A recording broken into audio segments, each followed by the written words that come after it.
Open your Bibles to 1 Timothy chapter 4, mula po verse 1 hanggang 5. This is a very, very, very timely topic for us nowadays and a very juicy, meaty topic that we should tackle here inside the church. I know that you will benefit here, hoping na bigyan tayo ng biyaya ng Panginoon na maunawaan natin ito ng makita natin yung relevance niya, lalong-lalo na ngayon. Okay? 1 Timothy chapter 4, mula po verse 1 hanggang 5. Okay? Basahin ko na po mula po sa ESV. Now the Spirit expressly says that in later times, some will depart from the faith by devoting themselves to deceitful spirits and teachings of demons, through the insincerity of liars whose consciences are seared, who forbid marriage and require abstinence from food that God created to be received with thanksgiving by those who believe and know the truth. For everything created by God is good, and nothing is to be rejected if it is received with thanksgiving, for it is made holy by the word of God and praise.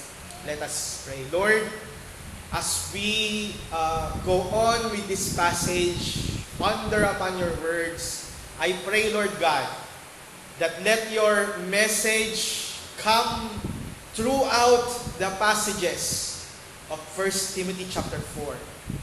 Let your message flow freely to penetrate our hearts, O God. And let your grace be upon us, O God. Though the message is not popular, but we know, Lord God, that this should be heard by your people and should be digested in our lives. Thank you, Lord.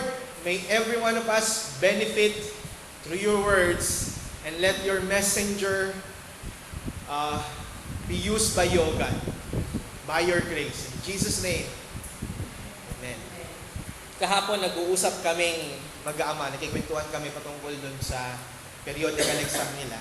Kasi ako ang kanilang private tutor ngayon, bukod sa mahal magpa-tutor, ay mas gusto ko na ma-monitor ko yung kanilang studies. Saka mas gwapo ako dun sa tutor nila. So, biruan lang namin yung mag-aamay. Kasi yung dati nilang tutor, medyo bumaba yung grades nila. So sabi ko, sa akin na lang, ako na lang mag-tutor sa inyo. So tututukan ko na lang kayo. May malasakit na gwapo pa. So yun yung sabi ko sa kanila, no? Kaya lagi yung sinasabi nila. Yung tutor namin, mas gwapo. Ganun lagi sinasabi niya. Kahapon, nagkikwento sa akin si Blessing na, Daddy, dun sa isang exam namin, meron akong isang question sa huli nung exam na confused ako. Tama ba, Blessing, yung sabi mong word, no? Confused. Sabi niya, confused ako. Bakit? Kasi mali yung sabi niya, parang mali yung tanong, Daddy. Sabi niya ganun, parang, sabi mo, mas, meron, sa math yun, tama? Sa math, subtraction, parang kulang, kasi di ba merong borrowing. Halimbawa, cannot be borrow one from nauna.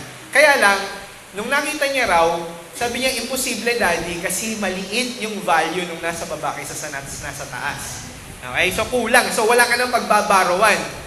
Okay? Wala na. Negative na. So, sabi niya, confused kami, Daddy. Nagtataka ako, sabi ni Blessing, may mga classmate ako nakasagot. Sabi niya gano'n. Tapos, pinagmamalaki daw, kasi nagre-reklamo siya daw sa teacher nila. Silang dalawa, bukod doon sa iba pa mga classmate nila, nagre-reklamo sila sa teacher nila. Bakit mali yung question? Tapos, yun daw yung mga classmate nila, nagmamalaki na nakasagot. So, nagtataka raw sila magkapatid, bakit yung iba nakasagot, sila hindi? So, baka sila yung mali. So, nung nakita ng teacher nila, sabi ng teacher, I'm sorry, mali si Teacher Elaine.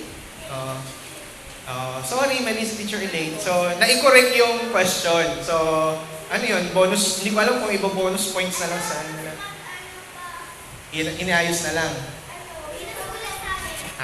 So inayos na lang. Yung nangyari sa kanila. Okay. Sabi ko sa kanila, very good, anak. Bakit? Kasi nakita nyo yung mali. Okay. Bakit ko sinabi yun? Many people right now, okay, dahil sa personalities ng isang tao, hindi na niya tinitingnan yung tama o mali, but dahil sa kilala yung person. Naintindihan niyo ako? Bakit? Mayroong mga groups, teachers, pastors, na takot tayong kontrahin dahil kilala sila. Tama, Mi? Dahil sa sikat yung pastor, hindi natin pwedeng kontrahin, at pag kinontra nyo, maraming magagalit sa inyo. I usually post yung mga questions sa internet, sa mga forums, na mahilig ako magtanong, alam nyo yan. Mahilig ako magbigay ng question na mag-iisip kayo at hindi lang basta-bastang masasagot ng yes or no. Okay? Lately, meron akong pinost at na-question doon yung ilan sa mga sikat na preachers na existing ngayon dito sa Pilipinas. Okay? At they are, kumbaga, sikat talaga. At marami ang nag-react.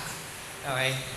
May mga nag-react na nagsabi, hindi ko nga alam, Pastor, bakit ang dami pa rin naniniwala dyan?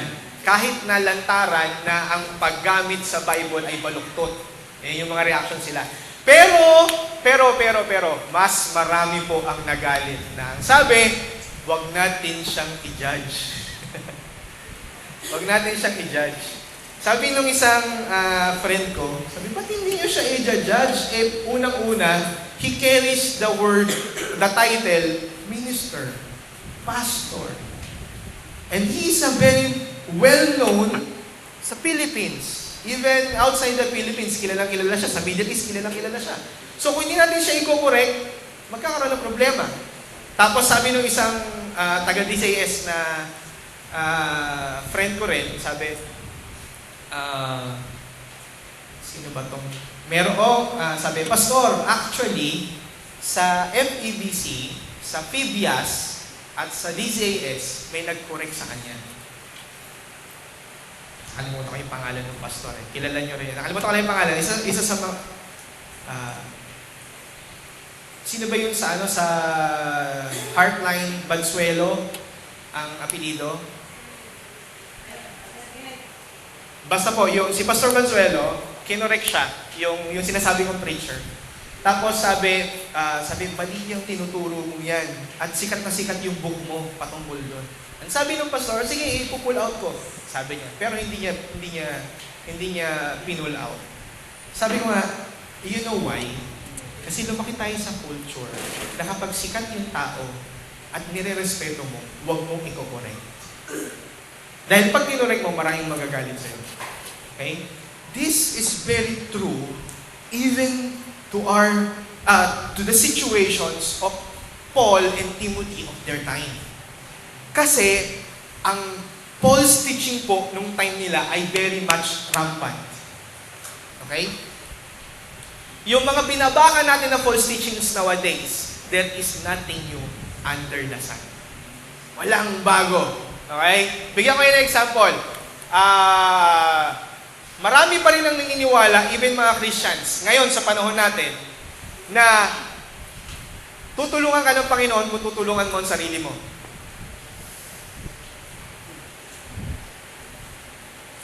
Marami naniniwala na biblical yun. Ang tanong, asan ang basis doon? Okay? Meron ding naniniwala na biblical yung friends forever. Okay? I met some young people na, di ba po, sabi po sa Bible, friends forever? Okay. Maraming naniniwala that kapag pastor ang siyang nagturo, it is already biblical. Yun yung problema. Okay? Wala nang critical na nag-iisip ngayon. Okay? Ito nga yung isang bagay na kaya nga, sabi ko nga, Lord, iyon ang isa sa mga karakter ng bata na dapat matutunan ng mga matatanda. Ang karakter ng bata ay pag umasa siya sa kanyang parent, aasa yan. Maniniwala yan. Tama? Pag sinabi ng tatay sa kanya, ito yung gagawin natin, aasa yan. Alam niyang gagawin ng tatay niya yung gagawin ng tatay niya. Pangalawang karakter ng bata na napakaganda is napaka-critical ng kanilang pag-iisip. Kaya nga sila mahilig magtanong, bakit ganito? Bakit ganun? Pero ngayon, nagtatanong pa ba kayo, bakit ganun? Okay? Sa ating panahon, kapag critical ka, judgmental ka. At laging sinasabi na, huwag tayong manghuhusga. Okay? Well, good news. Kasi after 1 Timothy, hindi tayo tutuloy ng 2 Timothy. Magkakaroon tayo ng isang series sa tingin ko na kailangan natin itong matutunan. Sinasuggest ko rito sa ibang mga friend ko na pastor, yung mga misquoted passages. Halimbawa, do not judge ng Matthew chapter 7. Talaga bang yun ang ibig sabihin ng Matthew 7 na huwag tayong maghusga sa ating kapwa? Okay? Yung tooth for a tooth, an eye for an eye, anong ibig sabihin? I-discuss ko yan sa inyo, misquoted verses from the Bible. Ano yung mga misquoted na yan? Kasi from the Bible school that I'm teaching, sabi ko nga, sumasakit yung ulo ko pag nakakarinig ako ng mga ang sakit sa tenga pag nakakarinig ng mga misquoted passages. Okay? Sa atin, alam nyo na yung wherever 2 or 3 gathered in my name, alam nyo na yun, di ba? Nung tinuro ko yan sa Pampanga, shock na shock sila dahil in every prayer meeting that they have, lagi nilang binabanggit yun. At nawawala yung context na ito ay patungkol sa church discipline. Okay? Ito pa, yung ang napagkasunduan dito sa lupa, ang pagkasunduan sa langit. Di-discuss ko yan sa inyo. Okay? Bakit kailangan? Because the Bible is being misused. Okay? Alam niyo ba kung bakit si Adolf Hitler ay pinapatay niya yung mga Jews? Na pinapatay ni Adolf Hitler ang mga Jews dahil siya ay follower ni Jesus Christ. Alam niyo ba yun? He's a very much avid fan ng Pope. Tapos, follower siya ni Jesus Christ dahil sa sinabi ni Jesus Christ sa mga Jews, you are brood of vipers. Nung nabasa yun ni Adolf Hitler, nagkaroon siya ng conclusion that every Jew is a brood of vipers. So dapat mabura ang lahat ng kulto. Because of misquotation, because of misuse of the Bible, there are rampant teachings coming out. Merong pastors and teachers na nagsasabi that being dogmatic is bad. Maraming mga Christians na naniniwala na hindi tayo dapat maging dogmatic. Do you know what dogmatic means? Dogma is teaching, theology. Pag sinabi niyong dogmatic is you are based on your teachings. Okay? Parang sinabi niyo na wag nang magkaroon ng basis yung mga doktor. Haka-haka na lang. Pag sinabi niyong wag maging dogmatic, wag nang magkaroon ng strict basis ang doktor. Parang sinasabi niyo sa engineer na wag na tayong magkaroon ng law of physics. Wag na tayong magkaroon ng law of thermodynamics kasi yun yung pagiging dogmatic. Yun ang ibig sabihin nun. So, ang ibig sabihin ng pagiging dogmatic is pagiging strictly biblical. So, kapag hindi tayo naging dogmatic, ibig sabihin, every teaching is welcome. Aminin niyo po, marami sa atin ang naniniwala na hindi dapat nagiging dogmatic. Bakit? Kasi once a church became a dogmatic church, based their faith on what they strongly believe, iniisip ninyo na nagiging judgmental tayo. Being dogmatic, okay, mga kapatid, really means, is being strict on what is biblical or not. Okay? At hindi lahat ng bagay ay welcome. Hindi tayo naniniwala na ganito. Ay, di ba, pastor, lahat naman yan. Pare-pareho naman tayong Bible. So, yun din ang ending yan. Hindi po. Hindi po. Nakwento ko sa inyo, nag-post ako one time. Kasi ang daming nakalagay sa internet nung namatay si Dolphy na rest in peace, ang daming mga mabuti siyang tao, ang dami niya natulungan. Nakakalungkot dahil mga professor pa ng mga sikat na Bible school yung mga pumupuri sa kanya. So nag-post ako ng picture niya nung namatay siya. Sabi ko, nasa langit kaya siya ngayon? Yun yung tanong ko, nasa langit kaya siya ngayon? Alam niyo, ang daming nagalit. Burahin mo yung post ko, wala kang galang. Nagtatanong na po ako, nasa langit kaya siya ngayon? Kasi, kaya ko yung tinanong dahil silang mga Bible school professors pa ang nagsasabi that he is a very good person. Really? Good person? Really? Lantadhong yung kanyang buhay sa madlang Pilipinas. Ang tanong ko lang, is he in heaven right now? Bakit hindi nyo kayang sagutin? Diba? Marami sa atin ang takot sabihin ang isang tao ay pupunta sa impyerno o hindi. Pero ang lakas ng loob natin mag-evangelize, tanggapin mo si Jesus bilang Panginoon na pagligtas at pupunta ka sa langit. Bakit kaya natin sabihin yun? Pero kapag namatay yung isang tao na alam natin na hindi naging Kristiyano, takot tayong sabihin, nasa impyerno siya ngayon. He's not resting in peace. In fact, he's not yet resting at all. Because he is in agony, because he is in damnation. Di ba? Kaya nga, sabi ko nga, yung one time, meron ako isang estudyante. Actually, alam mo, sabi ko gano'n sa kanya, pumunta ka sa sementeryo. Lahat ng nandoon sa sementeryo nakalagay RIP. Di ba? At bihira yung SLN. Sumalangit nawa. Di ba? Bihira yung SLN kasi yung sumalangit nawa, sana mapunta sa langit.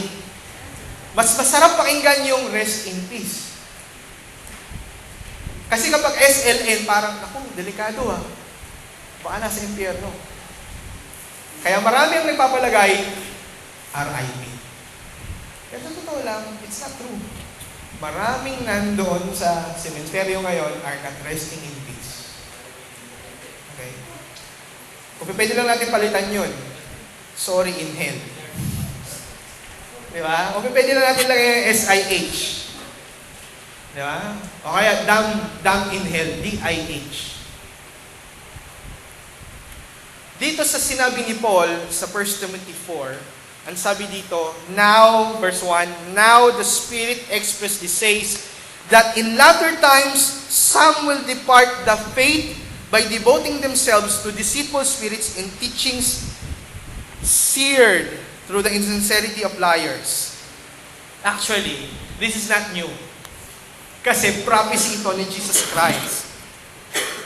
Ito ay propesya ni Jesus even sa Matthew. Tingnan yung Matthew chapter 24 verse 11.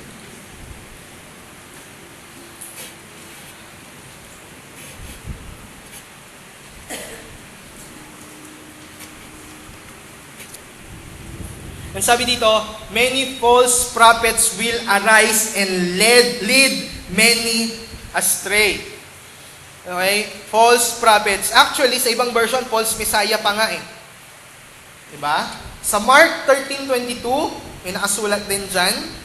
Mark chapter 13, verse 22, ang sinasabi po, false Christ and false prophets will arise and perform signs and wonders to lead astray, if possible, the elect. Kahit yung elect, susubukang lituhin at susubukang iligaw. Even the elect. Alam mo ba yun? That even the elect ay possible ding i-lead astray. This is not new. So what's happening right now, here in the Philippines, is also happening in the US right now, is also happening in the times of Paul in the Ephesian church that Timothy is pastoring with. So yung nangyayari sa atin ay nangyayari rin sa panahon ni Timothy at ni Pablo nung panahon nila. Because many false prophets and many false teachers, even false Messiah, will come. Alam niyo, madali lang sabihin na si Kibuloy ay false Messiah. Dahil alam naman natin hindi siya si Christ, which is kiniklaim niya na siya yung appointed Son of God.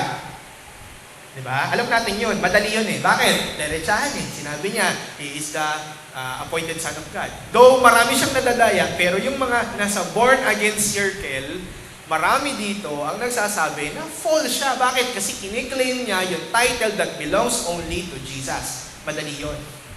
Pero how come if those respected pastors na kilala natin, some of them are called bishops pa, ay magtuturo ng mali?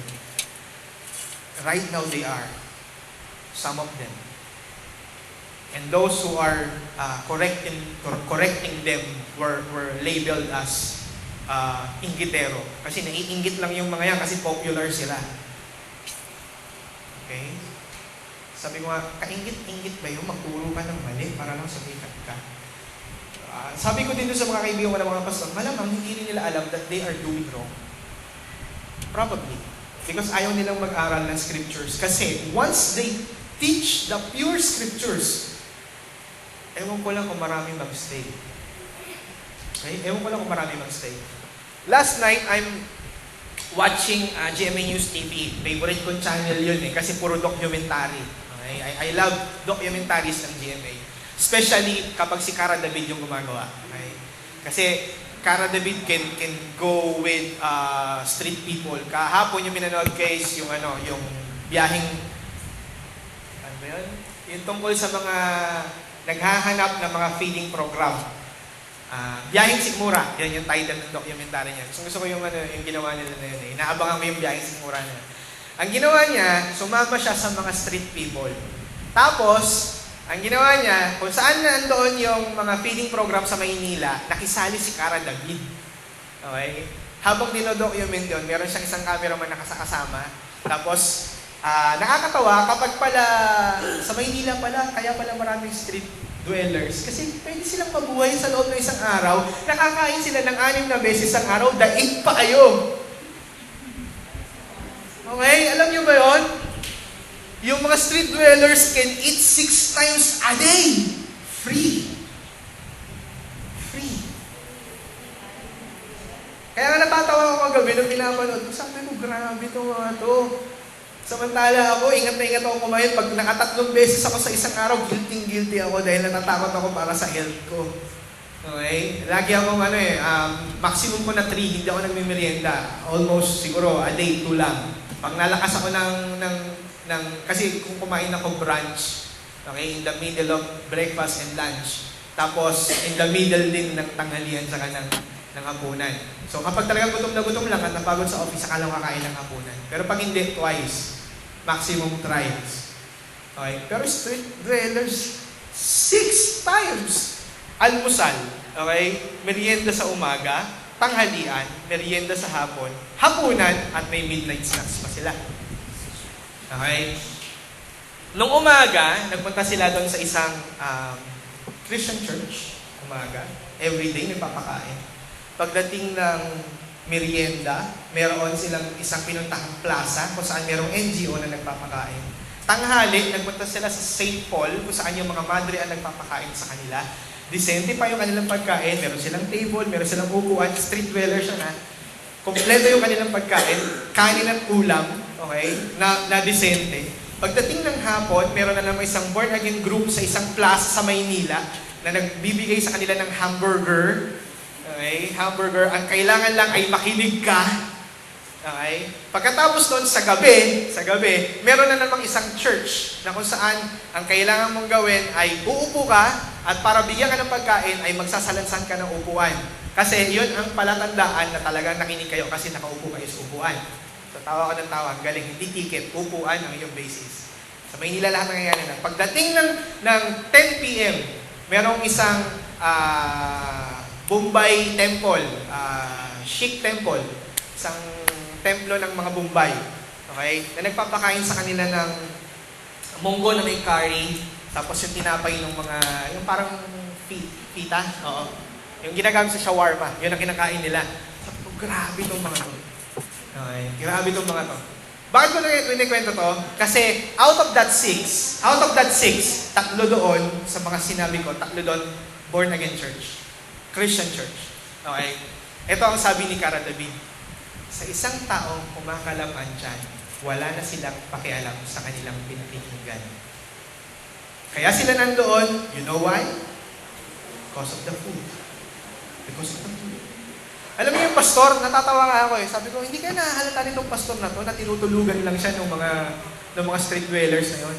Kasi tuntua yung mga street dwellers, nakaupo sila doon, naka-aircon pa. Tapos natutulog lang doon. Tapos magkakakain na kasi magsasalansan sila ng upuan, o yun na, masaya na sila nakapila. Tapos nandun din yung mga street dwellers, papalapalakpak na gano'n, without knowing, without even hearing or listening or reading man lang kung ano yung hinakanta nila, tinatanong kasi ni Cara David, naiintindihan niyo ba? Hindi po. Anong ginagawa niyo dito? Kasi po libre po pagkain. Sabi nga, hindi ba nagigising yung mga gumagawa nito? Hindi ba sila nagigising? That what they are doing is just nonsense. Sige, dapat isipin nila na ginagawa na lang nila yon, nagpapakain sila, tumutulong sila sa mahirap. Yun na lang yun. Pero para lang dumami yung umaattend sa kanila, para ipakita na they are many, dahil sinusuportahan sila ng Korean, o sino bang mga nagsusuporta sa kanila, kasi pinakita yung mga Koreano, tuwan-tuwa. Tuwan-tuwa yung mga Korean nandun sa gilid eh.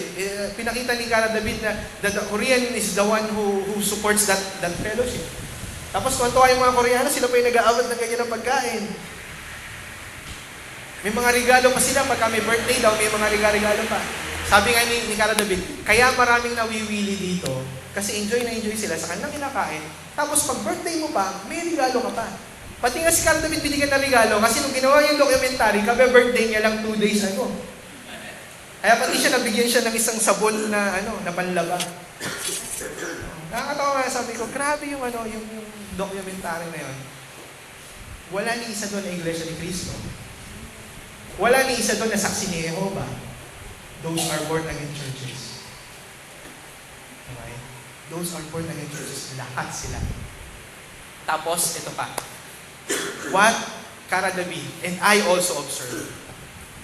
Yung congregation, alam niyo kung sino yung mga sumasayaw? Sino yung mga kumakanta? Bakla. Pero dahil sa born again churches sila, nagtatamburin, mga sumasayaw nila, mga lalaki yun ha.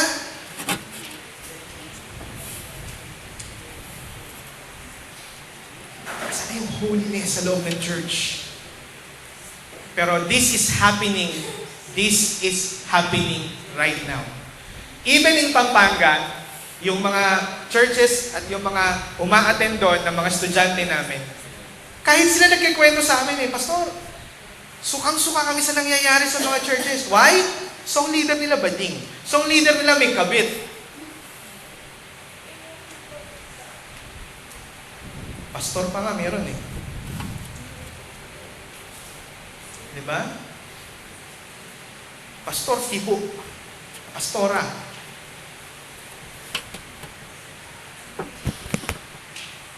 False teachers and false teachings is very rampant nowadays. Pastor, huwag niyo silang i-judge. Huwag silang i-judge. Nakikita niyo na yung katotohanan, huwag silang i-judge. Si Jesus mismo ang nagsabi, you brood of vipers. Ang sabi mismo ni Jesus, wag daw, sabi doon, bago yung tanggalin yung speck daw doon sa mata ng iba, tanggalin muna yung yung lag na nandun sa mata nila.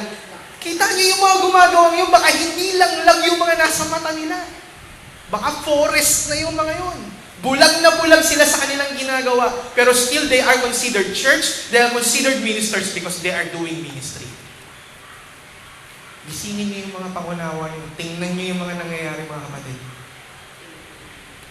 Tingnan natin yung nangyayari sa paligid natin. These are churches na sinasabi nilang Christian church sila.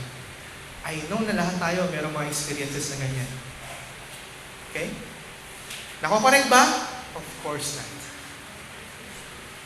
Ano nangyayari? Merong isang kinonsulta sa akin, yung isang estudyante namin. Pastor, paano gagawin kung nahuli namin na yung pastor namin ay gumagawa ng kabuktutan? Sabi ko, ano sabi ng Matthew 18? Ano sabi niyo? Discipline niyo. Pastor, siya ang pastor eh. So what? Pastor, walang kakausap. Siya yung pastor. Sabi ko, kung mausap kayo, sino nag-ordain sa kanya? Kausapin niyo sino nag-ordain. Kinausap niya na yung nag-ordain. Alam niyo kung ano ginawa? After 2 weeks namin nag-usap, nilipat lang sa ibang church. Hindi pinahinto. Hindi pina-step down. Hindi na-correct yung buhay. Ang sabi ng scriptures, sabi ni Jesus Christ, kapag naibalik natin yung isang kapatiran mula sa pagkakasala, ano raw nangyayari? Di ba? Nagre-rejoice sino? Yung mga angels. Kung ililipat lang natin yan, what's happening? Baka nagwawalaan yung mga anghel doon sa langit. Bakit nilipat yan sa kabilang church? Hindi correct. Nilipat lang. Dapat yan pababait. Dapat yan i-correct. Diba?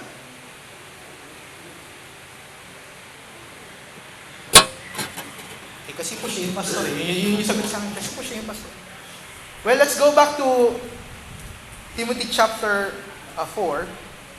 Wait. Bago tayo pumunta sa Timothy, tingnan niyo yung 2 Thessalonians. 2 Thessalonians chapter 2, verse 3. 2 Thessalonians chapter 2, verse 3. Sabi dito, let no one deceive you in any way, for that day will not come unless the rebellion comes first, and the man of lawlessness is revealed, the son of destruction. Ibig sabihin, bago pa bumalik ang Panginoon, lawlessness will come. The signs of the Antichrist, the signs of rebellion against God will come. They think that they are doing good.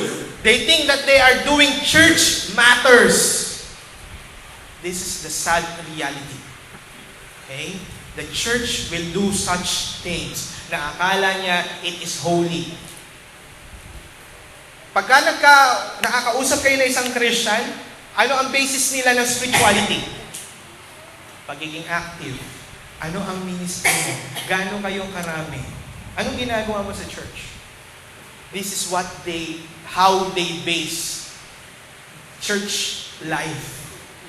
Gaano ka kadalas sa church? Gaano ka ka-active sa church? Anong ministry mo? Sikat ba yung ministry mo? Hindi yung how do you understand the scriptures well? How do you obey God?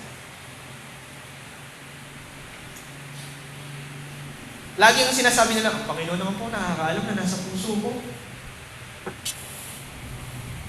Ilan na po yung kinorek ko dito sa church? At yun ang sasabihin, Pastor, alam ng Panginoon ko na nasa puso ko. Gumagawa ka nga ng kabuktutan eh. Lantad na nga eh. Alam ng Panginoon talaga yung nasa puso mo, labas na nga eh. Hindi lang puso, gawa na nga, lantad na. Alam pa ng Panginoon nasa puso mo, lantad na.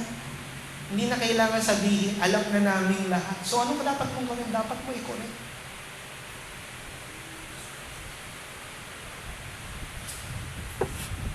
Balik tayo kay Timothy. Ang sabi dito, now the Spirit expressly says that in latter times, some will depart from the faith. When you say, now the Spirit expressly says, dito, hindi ito yung parang binubulungan kayo ng Holy Spirit. But this is the truth. Kumbaga, parang sinasabi dito ni Paul, since hindi pa buo yung Bible nung time niya, sinasabi sa kanya, okay, at sinasabi niya rin sa atin, na itong sinasabi ng Diyos, okay, sinasabi ng Panginoon. Kasi nga, si Jesus Christ mismo ang nagsabi na darating talaga yung times na false teachers, prophets, and false messiahs will come. So, ipinapakita ng influences ng mundong ito na malapit na at dumarating na nung time nila na marami ang dinidevote o nilalaan yung kanilang sarili sa mga deceitful spirits and teachings of demons. When you say deceitful spirits, these are not demon possessions. Okay? When you say deceitful, hindi ito yung parang deceitful spirits na pastor, yan yung tipong yung nagpapaamoy sa pagita. Yung mga familiar spirits na dinidisip tayo na kunyari siya yung kaluluwa nung namatay. Tapos sasabihin natin, ito kaluluwa ni yan, ng tatay ko yan. Pero wag ka bad spirit. Hindi yan ang pinag-uusapan dyan. This is about false influence in the church. Okay? Kahit kailan hindi mo pinag-usapan sa Bible yung multo. Never yun. Kasi hindi nila yung concern. Okay? Hindi nila yung concern at wala silang pakialam doon.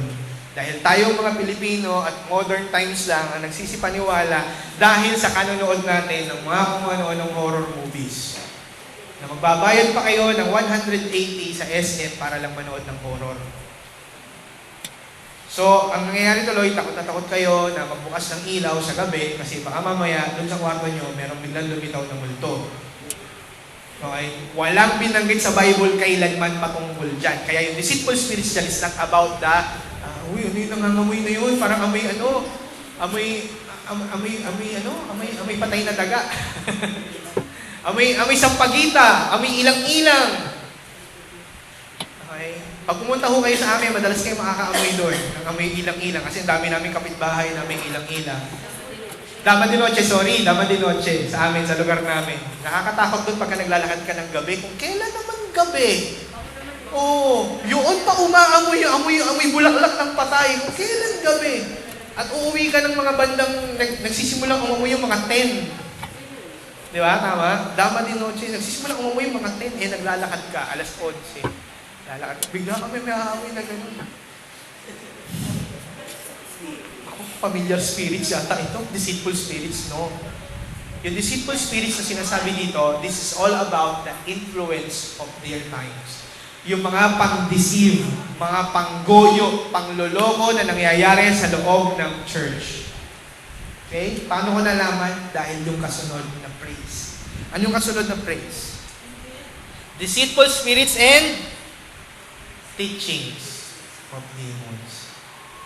Naliligaw ang marami, una because of the influence of the surroundings, number 2 because of the teachings. Tinatawag na nga ni Paul ng teachings of demons.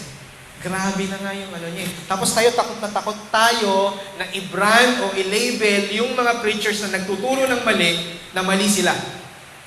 Kung nabubuhay si Paul ngayon, sabi nga, Lord, sana mayroong Paul ngayon na kayang harap-harapan sabihin, mga demonyo kayo. Mga pinagtututuro nyo, mga kademonyohan yan.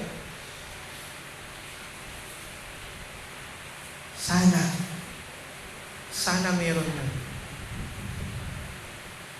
Na magsasabi na ang kapuspusan ng Espiritu ay hindi yung nagpapatumba. Ang kapuspusan ng Espiritu ay yung nagiging banal yung tao. Yun yung totoong sinasabi ng Scriptures eh. Diba? Tuwa tayo kasi pag isang, buwal lang ganon. Ano ngayon kung bumuwal? Nabanal ba? Diba? Hindi. Dahil pagdating ng church, anong ginagawa? Diba? Kabuktutan pa rin? O asan ang Holy Spirit dun? Naging holy ba? Diba? Sana merong lumitaw na ganon. Sana, yun yung heart cry ko. Yun din yung, natutuwa ako kasi dumadami rin naman, praise God. Okay, praise God.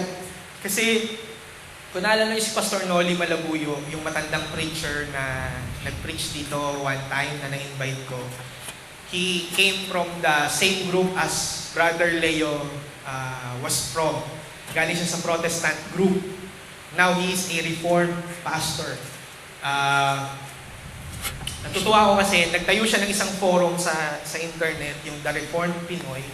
And ang passion is to correct every Christian belief that is rampant in the Philippines. So kapag binabasa ko yung mga nandoon, yung mga nakapost doon, sabi ko, Lord, may pag-asa pa ang Christianity sa Pilipinas. Okay? Tapos bigla ako magugulat, merong mag-a-add sa akin, Pastor, nabasa ko yung mga post mo, natutuwa ako kasi reform ka. Gugulat ako, meron sa Bulacan, meron sa Novaliches. Yun nga lang, mangilan-ngilan nga lang. Pangilan-ngilan nga lang, madalang pa talaga sa patak ng ulan sa desyerto, talagang paisa-isa. Di ba? One time, yung isang friend ko from OMF, yung yung sinasabi ko sa inyo na merong nagpapa-criticize sa akin ng mga books nila. Sabi niya, Pastor, kaya kita napili kasi nakita ko kumbaga yung point of view mo sa scripture. Sabi ko, salamat, Kit. Taga dito siya sa Novaliches, malapit dyan sa Jordan Plains. Sabi ko, salamat, Kit. At binuksan din ng Panginoon yung mata mo. Salamat sa Panginoon. Kasi sa totoo lang, nalulungkot ako dahil iilan lang talaga yung merong, allow me to use the word. Sa office kasi, madalas sinasabi yun, kapag hindi ka marunong manindigan, wala kang balls. Okay. Wala kang balls. So sabi ko nga sa kanya, alam mo, ilan lang yung mga pastor na naninindigan sa scriptures right now. Dahil kapag nag-post ka, maraming magagalit sa'yo. Do not judge, gagamitan ka pa ng Matthew 7. Okay? Pag sinabi mo naman, alam niyo ba ibig sabihin ng Matthew 7? Sasabihin mo sa'yo, ganyan niya, yan kasi ang epekto ng kaaaral niyo eh. Aral kasi kayo ng aral. Sabi ko nga, so, bobo na lang tayo, lahat bobo na lang. Diba? Huwag na tayong mag-aral. Lahat na lang tayo, magpakatanga na lang tayo pagdating sa scriptures. Kailangan nating aralin at tingnan anong sinasabi ng salita ng Panginoon. Okay? So, dalawa yung nangyayari. Number one is by deception of the influences of the surroundings of the earth. Bawat era, mayroong mga mindset na umiiral. Noong 1700s, 1800s, nagkaroon ng mga era, lalo na nung times of discovery, nung early 1900s. Yun yung time ng modernism. Kung alam niyo yung mindset ng modernism, na lahat ng bagay, you can do it easily. So bakit natin pahihirapin? Na-invento ang kotse, na-invento ang printing press, bakit natin kailangan isulat ang lahat? Pwedeng i-print. Bakit tayo kailangan mag-travel ng malayo? By foot, pwedeng tayong gumamit ng sasakyan. Yun yung tinatawag na modernism. But now, we are living on the postmodernism era. What postmodernism teaches is, kung ano ang nasa puso mo, sundin mo. Okay? Yan yung isa. Another postmodern thinking is, ang sinong marami, siyang tama. On the postmodern era, dito yung panahon from after the World War II, kasi after the World War II, dumami ang mga bansa na naging election ang basis ng kanilang leadership. In other words, democracy. And what democracy pursues is the voice of the people is correct. At sabi pa nga nila, voice of the people is, di totoo yun. Huwag kayong maniwala doon. Tandaan nyo sa Israel, galit na galit ang Diyos sa tao kasi lahat ng tao kalaban ng Diyos. So paano naging voice of the people is the voice of God? Diba? Noong time ni Jeremiah, nag-iisa nga lang siya. Nag-iisa siya. Noong time ni Jeremiah, nag-iisa siya. Walang nakinig kay Jeremiah, kahit isa. Wala. Okay? So huwag kayong mapaniwala na porket dumadami sila, is tama sila. Oy, pastor, ang galing ng effect nung nung G13. Sobra eh, no? Ang galing kasi ang bilis nilang dumami.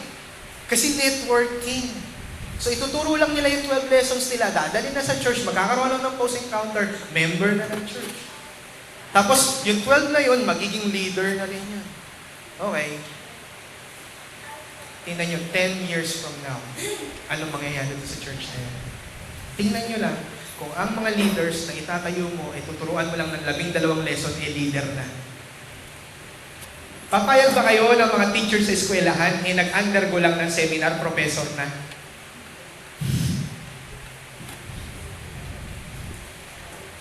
Hindi ba dapat bachelor siya? Tama? Professor ang sinasabi ko, ha? Yung teacher nga lang sa mga seminars eh. Alam niyo ba na kapag gusto niyong maging isang halimbawa, yung mga sa mga seminars nagtuturo, o resource person, dapat may kalibre ka eh. Di ba? Di kalibre ka eh. Alam niyo ba na yung broker na lang, taga-benta ng lupa, broker, kurso na ngayon. Kurso. At kailangan mo ng lisensya sa PRC. Dati kukuha ka lang ng ID sa DTI, babayad ka lang ng 3,000, pwede ka na magbenta ng lupa. Ngayon, hindi. Kailangan nyo mag-aral. Kailangan nyo kumuha ng lisensya sa PRC.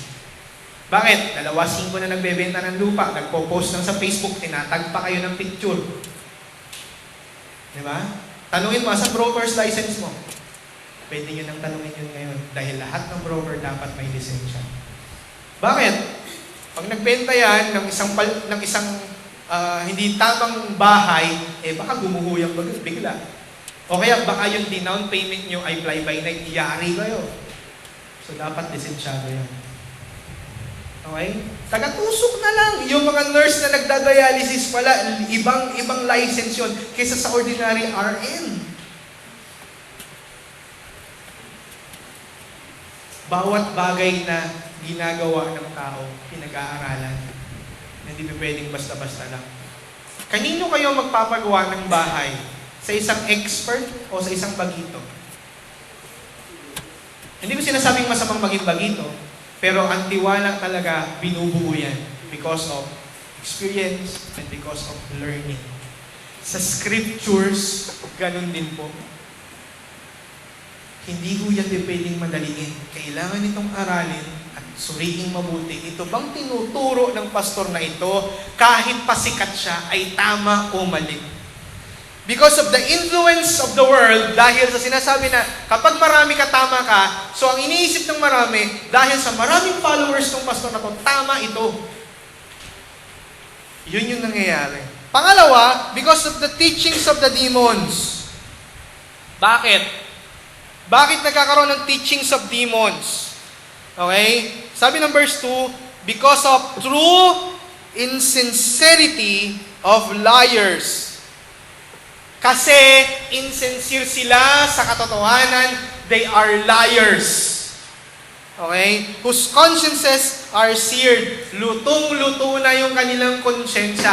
Kalus na yung kanilang konsyensya. Here are some of their teachings. Ito yung ilan sa kanilang mga teachings. Sabi dito, some pa lang ito. Ito kasi yung rampant ng panahon nila. Sabi ng verse 3, who forbid marriage, and require abstinence from food. Ilan lang to. These are examples of what is happening at Paul's times. May mga nagre-require sa kanila na bawal mag-asawa. Bakit kaya? Kasi nung time nila, kung alam niyo yung principles ng philosophy, that matter is evil. Alam niyo ba yun? Sa philosophy, na yung matter is evil and spirit is good. Yan yung prinsipyo nila Gandhi. Okay? Yan ang prinsipyo ng mga yogis. Hindi si Yogi Bear, ha? Yung mga yogis, yung mga nag-yoga, mga nagmamantra. Okay? Yung transcendental meditation. Yung mga nakaganon. Yung mga nakaganyan. Okay? Yung mga nakaganon. Yung mga gumagawa ng aura power. Okay? Yung word na aura. Yung gaganon. Hindi, Kiyomi yun eh. Yung mga makikita nyo na inhale, exhale. Yung mga nag-yoga. The principle behind is spirit is good and flesh is evil. Okay? Therefore, sex is evil. Why? It is pleasurable in flesh. Food is evil. Why? It is pleasurable in flesh. That's why we should fast. And we should meditate. Spiritual meditation. Ito yung isa sa mga iba na ang tawag sa atin ngayon. Pero nung panahon nila Paul at nila Timothy, nung time nila, bawal silang mag-asawa. Yun ang tinuturo. Kasi mas good, better talaga, nagiging holy. Nakakalungkot nga kasi kahit dito sa kabila, yung kanilang mga ministers, bawal. Alam niyo kung sino kino-quote nila? Yung sinabi ni Paul na it is better for a man na hindi magkaroon ng asawa. Celibacy. Ngayon, na-misquote nila si Paul. They now teach that this is a dogma, this is a teaching, na ang isang pinuno ng iglesia ay hindi dapat nag-aasawa. Hindi ba mas lalo nga binubulid nila sa kasalanan yung tao? Why? Kasi yung flesh, yung appetite ng isang lalaki ay hindi niya nilalabas ng tama, so sa ibang avenue niya ilalabas. Therefore, nagawa siya ng kasalanan. Kung nanonood kayo, merong series sa HBO, yung Borgia. Okay? Si Pope Sixtus noong 13th century. Sila yung lahi ng mga Pope na nanggaling sa Spain. Sila lang yung lahi ng Pope na Spanish. Okay? Sila lang yung mga Spanish Popes. Usually kasi mga Popes are Italians or English. Okay? And the only Pope na nabuhay na Spanish ay yung mga Borgias. Okay?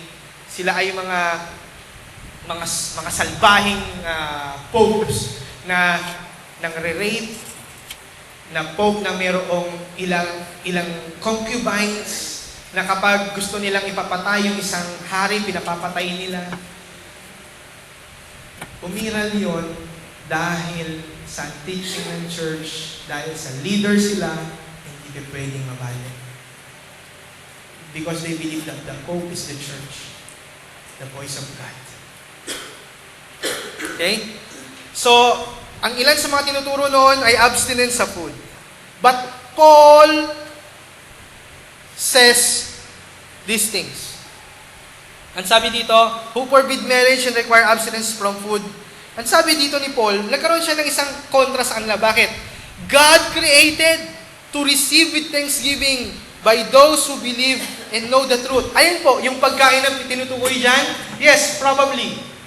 Yung abstinence sa food, yun yung tinutukoy dyan. That every food is from God, from the Lord. This is a blessing. Bakit kailangan i-forbid?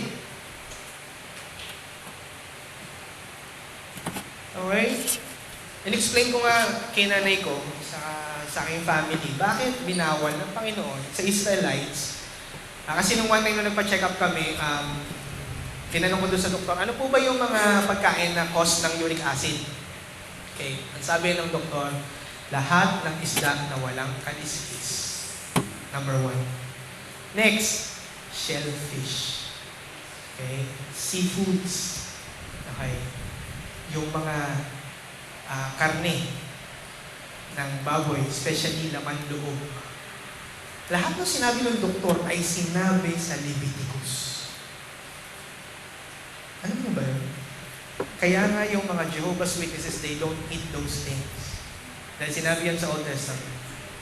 But, merong malaking but, sinabi ito ng Panginoon hindi dahil sa religiosity, but God's protection for their health. Yung sinabi ni God na, I have plans for you to prosper you, yung prosperity na yun, kasama doon ay yung pagpapabuti ng kanilang health. Kaya, iniingatan ni God pati yung pagkain nila. Kaya nung nagpadala ang Panginoon ng pagkain sa kanila, ang pinadala sa kanila ay mana at yung fowl. Because, alam niyo ba yung pugo ay napakasustansya sa protein? Yung maliit na pugo ay katumbas ng, I think, 1/3 na manok. So, pag kumain ka na isang pugo, ay naka 1/3 ka na ng max. Fried chicken. Nakakita na ba kayo ng pugo kung gano'ng kaliit? Ano dito, parang sisiw yun ng manok. Pero very rich in protein. Ganon kung mag-bless si God at mag-ingat si God sa kanilang health. So, every food is from the Lord. Ngayon, ang gusto ko maging malinaw dyan, mga kapatid, hindi nakakakos ng kasalanan ang food. Hindi nakakakos. Pastor, kung kakain kami ng dinuguan, bahala kayo sa buhay nyo, kumain kayo ng dinuguan. Gusto nyo kumain kayo ng pinikpikan. Ano yung pinikpikan? Yung unti-unting yung killing me softly na manok. Ano yun? Yung buhay yung manok, tatanggalan ng balahibo, tapos unti-unting pinapalo ng patpat. Torture death yung ginagawa sa manok hanggang sa mamatay siya, saka lulutuin. Bakit? Bakit ginaganon? Kasi pinapupula nilang mabuti yung manok, kailangan yung dugo magstay, magpasa. Okay? Kasi gusto nila nag-i-stay yung dugo dun sa flesh ng manok sa kanila lulutuin. Bahala kayo. It doesn't cause you sins. But what it could cause you is your health. Okay? Merong isang church sa Pampanga ulit na nag-text sa akin, Pastor, yung isang worker namin, ang kapal ng mukha, Christian pa naman, kumakain ng dinuguan. Sabi ko, sabihin niyo, masama ho kumakain ng dinuguan kapag walang puto. Tapos nag-reply sa akin, Pastor, ibig niyo sabihin kumakain kayo ng dinuguan? Ay, opo, meron ho niyan sa Max. Sabi ko gano'n. Kahit to sa meron yan sa Gold Deluxe. Hindi, yung eat all you can, eat all your rice. Inasal. Sabi ko, kumakain kayo ng gano'n? Sabi ko, ikaw ba kumakain ka ng hipon? Sabi niya, opo. O di bawal din yung kinakain mo sa Bible? Kumakain ka ng pusit? Opo, bawal yan. Kumakain ka isaw? Opo, bawal yan. Pinagpe-pray mo ba yung kinakain mo? Opo, yun naman pa yan. Gusto ko rin maintindihan yung mga kapatid na yung pagpe-pray nyo, hindi ho nakakalinas ng pagkain yun. Walang magic yung prayer na pag pinag-pray nyo, na parang merong magic, in Jesus' name, amen. Yung pagkain nyo bilang, lilinis na gano'n. No, pag marumi yung kinakain nyo, kahit anong pray nyo, makokolera kayo dyan. Kahit na anong prayer nyo pa, pag marumi ang kinakain nyo, marumi yan. Okay? What we do when we pray is we thank God because of the food that we're going to take. Yun. Hindi yan panlinis, hindi yan disinfectant. Okay? If you want your food to be clean, kumain kayo ng malinis. Okay? Hindi yun Kasi baka mamaya makot nyo kung bigla dito sa sinasabi ni Paul. Verse 4, For everything created by God is good, and nothing is to be rejected if it is received with thanksgiving. For it is made holy by the word of God and prayer. So sasabihin, binibless natin ang pagkain ito sa salita ng Panginoon in Jesus' name. Amen. Malinis na yan, pwede nyo nang kainin yan. Hindi ho ganun yun. Everything is what? Everything is created by God. Okay? And it is good because God created it. Pero kapag marumi yung preparation nyo, marumi pa rin yan. At hindi porket created by God, yes, it is good from God. Hindi ibig sabihin na mag-aakma yan sa body chemistry nyo. Bakit ko nasabi yun? Meron akong isang ka-office mate, grabing uminom ng Coke araw-araw, umaga, tanghali, gabi. Coke, pero hindi nagkakadiabetes Hindi, Pastor, bata pa yan. Hindi ho. Magsi-60 na, wala pa talaga Magsi-60 na yun, hindi siya talaga tinatamaan. Ang lakas ng spleen niya. Kasi yung spleen, di ba, yung nakakatulong sa atin. Pancreas. Nakakatulong para yung sugar mo, para mag-neutralize. Ang lakas ng niya. Hindi siya nagkaka-diabetes. Sabi nga niya, ewan ko, lagi ako nagpapa-blood chem. Sabi niya gano'n, pero hindi talaga Sabi ko, bukod kang pinagpala sa babaeng lahat. Kasi grabe! Hindi siya nagkakaroon ng diabetes. Sabi ko ako, takot ako uminom ng soft drinks. Kasi pag uminom ako, at nagpa-check up ako, malalaman agad. Kasi yung sa FBS, 3 months before yung nadidetect. Okay? Pag nagpapa-check up ako, kasama ko sila lagi. So malalaman. Hindi pwede. Di ba, ligo ako lang. Di ba? So, gusto kong malaman ninyo that baka mamaya mauwi yung preaching natin sa food. It's not about the food, okay? Gusto kong makita niyo nowadays, ito yung ating focus, mga kapatid niyo umaga. False teachings is very rampant nowadays. Noong time ni Paul, nag-focus lang sila dun sa food, saka sa forbidding or sa marriage, yung pagbabawal ng marriage. Ngayon ho, maraming false teachings. Sample ng false teachings is, halimbawa, and false mentality, katulad ng sinabi ko sa inyo kanina, na kapag marami sila, tama sila. May pinakita nga ako kay Sister Beck, isang client ko, na pinost niya sa FB, okay? Pinakita ko sa yan, tinan mo to, pinakita ko sa yan. Friend ko yan, magaling yan na marketing na isang magazine. Tapos nakita niya, may post pa siya, talagang todo taas ang kamay niya sa praise and worship. Talagang grabe, nagse-celebrate in church nila, malaking mega church yun, in Ortigas, tapos nakataas yung kamay niya. Yun yung una niyang post. Pinakita ko sa kanya, look at the next post. Yun naman yung sumunod na post. Pinost niya, picture ng vocalist ng Maroon 5. Nakatakip lang ng helmet yung ari ng lalaki. Tapos sabi niya doon, kasi magko-concert dito, yung Maroon 5, yung ovaries niya raw ay nagtatalunan. Sabi ko, tinan mo yung post niya. Kanina lang yung post niya, nakataas yung kamay niya, praise and worship. Ngayon, lastfulness yung kanyang pinopost. FB pa, lantad pa sa buong mundo, hindi pa nahiya. Everything is okay nowadays. Kahit sino born again eh. Merong isang teen heartthrob na sikat sa Channel 2 na taga GCF, New Life, taga New Life in Alabang. Nag-propose sa kanyang girlfriend, praise and worship. After ng praise and worship, bago mag-preaching, nag-propose. Ginamit pa yung church! Huwag yun ang banggitin, binabanggit nyo pa, naka-record tayo eh. Sabi ko, ipopost ko po ito sa YouTube, kaya huwag nyo nang banggitin. Let's strike out na lang natin. Okay, nag-propose, ginamit yung church, yung proposal. Sabi ko nga eh, kung ibang member kaya, papayag yung pastor? Ordinary yung member ako, papayag yung pastor na magpo-propose bago mag-preach.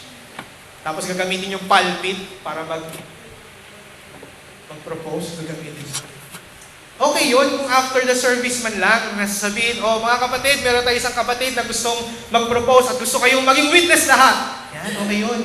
Di ba? Okay yun. Pero gamitin mo yung time ng service para maging bongga at bonggacious. Actually, ginaya niyo yun sa Hillsong. Nangyari yan one time in 2011, I think. Ano yung grupo ng Hillsong na Hindi yung mga banda, grupo nila Darlene Check din eh. Nakalimutan ko yung pangalan ng group. Isang member ng band, praise and worship ng church ng Hillsong, biglang pinahinto nung song leader, kasi yung kanilang gitarista, biglang nag-propose sa kanyang girlfriend. Praise and worship. Sabi nga nila, haller, si God ang sentro ng worship service. Hello? Si God. Walang iba. Si God. Kung gagamitin niyo yung pulpit for your own, please, after the worship. Because this is for God. For Christ's sake. Wow! Alam niyo yun, sabi nung iba dun sa kung napanood niyo yun sa YouTube, ang daming tuwang-tuwa sila. Wow! Outstanding! Ang galing-galing ng church nila. Nasa TV, hindi na sila nahiya. Tinibi pa nila. Nung nakita ko yun sa isang forum sa FB, sabi ko, shucks. At ang daming nagalit ng mga pastor kasi nga, na hindi nila ginalang yung sacredness ng worship service. Kaya nga yun nga yung nila dun di ba? This is a worship service. Pero uso uso. At ang masakit nun, marami nang gumagawa nun ngayon. Okay? So mga kapatid, ito yung gusto kong sabihin sa inyo. Gumising tayong lahat. Hindi porket uso, tama. Hindi porket marami, tama. Let's stick to the truth. Let's stick to what the scripture is saying. That time is running out. At nauupos unti-unti. Ang nangyayari sa mga churches, Christianity is becoming Christless. Maraming churches are Christless. Yung binabasa ko ang book ngayon ni Michael Horton is Christless Christianity. Because Christianity in US now is accepting gay communities. Yes, it's true. Marami ng Christian churches sa US is accepting gay Christianity. Actually, meron dito sa Makati. Ito ba siya na gano'n? Sa QC meron din, sa Makati meron din. Meron ako isang pinag-preach dito si Ryan from Bacolod before, yung boyfriend ni Omega, kung naalala ninyo. Na-meet nila yung church, nagulantang siya. Kasi nung nakita niya sa Makati yung church na yun, na malapit sa church nila, LGBT church. Lesbian, gays, bisexual, and transsexual Christian church ang tawag. LGBT Christian church. Because they think that homosexuality is not a sin. Okay? Homosexuality is not a sin. Yun yung iniisip nila. At kaya lang hindi kayo pwede mag-member lahat eh. Meron isang forum na member ako, yung Pinoy Pastors Theological Forum, kung saan nandun yung mga teachers ng ATS. Tawa ko ng tawa kasi galit na galit sila kasi merong isang well-known teacher na nag-agree sa LGBT Christian Church. At nakapasok doon sa forum ng Pinoy Pastors Theological Forum na nanggugulo ngayon. Kasi lagi niya pinopost na tama ang pagiging gay, ganyan. So, sabi ko nga, oh my, ganito na ngayon. At even dito sa Pilipinas, unti-unti na yon. Asahan nyo na yan, unti-unti na yan. Nakapasok na sa party list ng ladlad. Okay? Pasok na po, manalo sila. Party list na sila. Pasok na sila sa party list. Panalo po eh. They are official, party list na siya. At dahil sa party list na sila, lantad rin ang mga nag-a-out ngayon, Charis, yung mga palabas sa TV na may husband's lover, sa mga TV sa Itbulaga, yung Super Serena, ang kabaklaan ay open. Sa mga news ay pinapakita yung nangyayari sa England na tinatanggap na yung marriage, gay marriage. Sa Amerika ay may mga state na tumatanggap din nun. At may mga pastor na po nagsasabi na welcome sila sa ganito. Hindi ko alam kung gano'ng kabilis mangyayari. But I want to prepare your church to be ready with false teachings.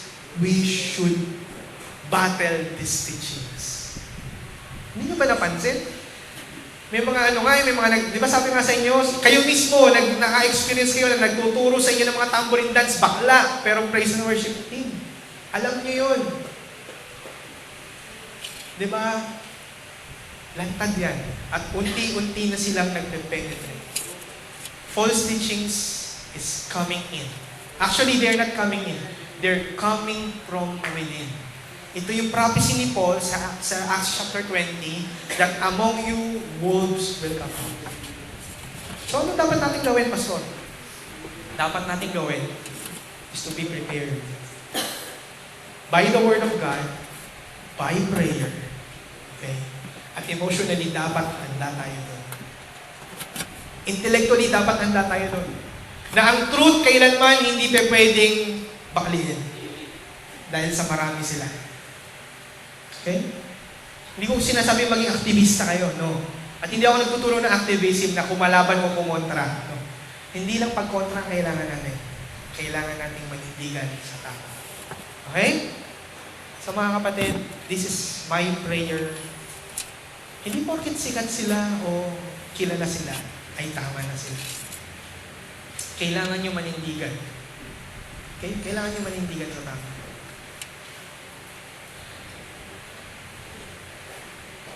Yung isang preacher na na-frustrate sa politics, left the PCEC group. Umalis na siya sa PCEC.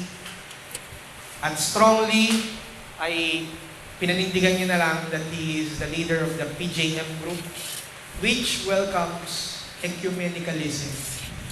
He even calls the Jehovah's Witnesses and the other groups as brothers. Alam niyo yun? Welcome na siya sa interfaith prayers, which is kailanman hindi pa pwedeng mangyari. Pwede bang si Baal at si Jesus ay magkaisa? Pwede bang ang Jesus na kilala nila, na tao lang o maliit na Diyos, at Jesus na kilala mo ay pareho? Hindi.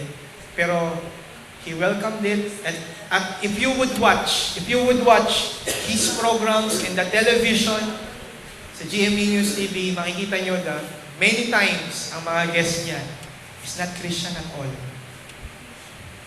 but other religious group who doesn't believe dun sa hypostatic union ni Christ. Hypostatic union means si Christ ay Diyos at tao at the same time. Hindi na siya kayang kontrolin ng PCEC, so he left. Umalis na siya. Hindi rin siya sang-ayon kasi hindi siya sinuportahan ng PCEC sa kanyang candidacy. So he left. But the truth is, he is welcoming these cults. I can surely say that they are cults. Mga kulto sila. Pero he even calls them brothers in faith. In faith. You can watch in YouTube that he, pinapanood ko nga si Sister Beck eh. Ano yun? Sino yung pinatay niya? Si Buloy. He called him man of God. Okay? Nung namatay si Manalo, di ba? He called him man of God, best friend. Wow. And this is who they call as leaders. At walang makabangga sa kanya because he is very popular. Kilala niyo na siya. What I'm telling you is, we should be warned na hindi porket nakalagay is Christian church or Christian ministries ay totoo. Hindi ho lahat. Hindi lahat. So be careful on whom you listen to, who you are watching to. Okay? Be careful. So tayo po tayong lahat. Let us pray.